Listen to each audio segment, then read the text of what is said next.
እንኳን ለደብረ ዘይት አምስተኛው ሳምንት የአብይ ጾም በሰላም አደረሳችሁ። ይህ ሳምንት ስለ ዓለም ፍጻሜ የምናስብበት ልዩ ዕለት ነው።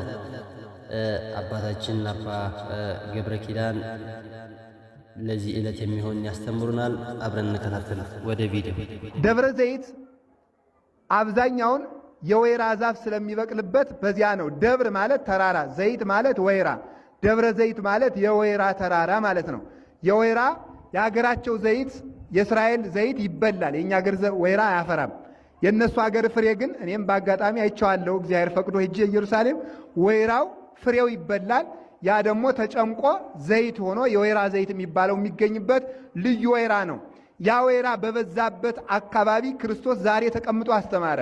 ወይራ ጽኑ ነው፣ ጽናት ይኑራችሁ ማለቱ ነው። ከወይራ ዘይት ይገኛል።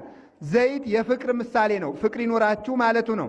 እንደዚሁም ሁሉ ክቡድ ይሁኑ፣ ክቡዳን ሕሊና ሁኑ፣ ብርቱዎች ሁኑ፣ ጽኑዓን ሁኑ ለማለት ነው። ዘይት መብራት ይሆናል። እናንተም ብሩህ ሕሊና ይኑራችሁ፣ ጨለማን የጨለማ ስራ ኃጢአትን አትውደዱ ማለቱ ነው። ዘይት ለመስዋዕትነት ለቤተ ክርስቲያን ይቀርባል።